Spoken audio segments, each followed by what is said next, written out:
Walt Disney Studios Park is well known for being one of the best theme parks in Europe. Built back in 2002, when this park first opened, it only had a couple of attractions. However, just over 20 years later, it now has one of the best and most unique attractions on the planet. However, where is this theme park located? Walt Disney Studios Park is located in Ile-de-France, France, and just like Disneyland Park, this is actually a really easy place to get to. The reason why I say this is due to it only being around a half an hour drive away from the centre of Paris. Something else to point out is that unlike most parks, you can actually get here by public transport.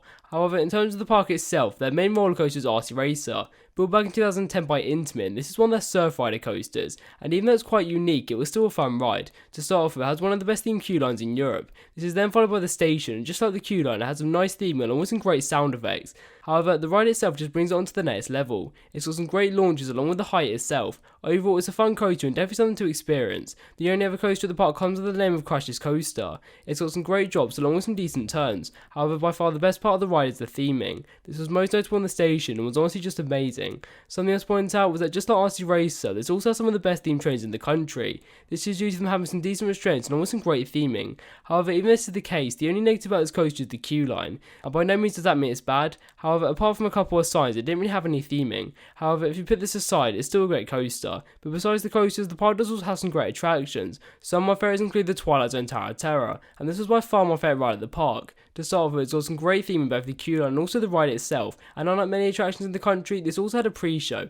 and even though it's nothing to shout about, it was still great to see. However, for the best ride, I'd personally recommend the front row. This is due to you getting some great views over the park and also the surrounding area. Overall, it's a fun ride, it's definitely something to experience. Another dark ride at the park is Ratatouille the Adventure, and before recently, this was actually my favourite ride at the park, and even though it may not be as great as it used to be, it's still a fun ride. It's got some great trains along with some decent scenes. Something else to point out was that just like most rides at the park, it also had a great queue line. Overall, it's a fun attraction and definitely fits into the area. One of the weaker attractions at the park is the Toy Story's parachute drop. To start with, it's got some nice theming in both the queue line and also the ride itself. However, for the best experience, I'd personally recommend facing Crush's Coaster. This is due to you getting some great views of the park and also the surrounding area. However, the only negative are the drops. However, if you put this aside, it's still a fun ride and it's also quite unique. The newest ride at the park comes with the name of Cars Road Trip, and before I start talking about the ride itself, I just wanted to quickly mention this ride actually opened back in 2002, and as much as the studio tram tour was great, I have to say this is by far the best of the two attractions. It's got some great scenes along with some decent theming. Something to point out is it also has some onboard audio.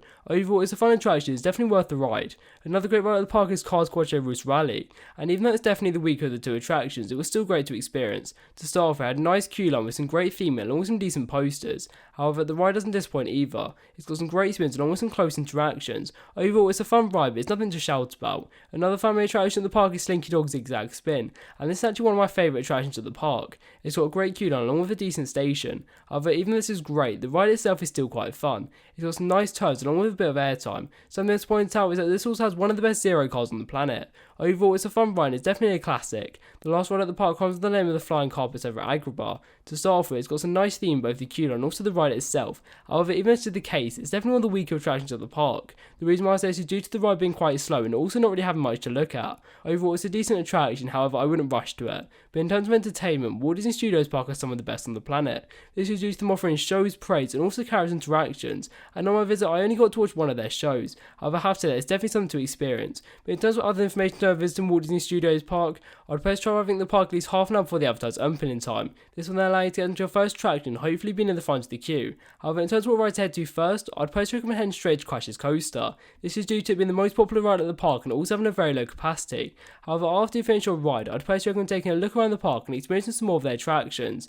However, after this, you'll likely be looking for some lunch. And in terms of what time to have lunch, I'd personally recommend eating at either 11 o'clock or 2 o'clock. This is due to this being the quietest time and likely having no wait. However, in terms of where to eat, on my visit we ate in Restaurant Calais. This was a great place to eat as it wasn't too overpriced and also offered some nice theming.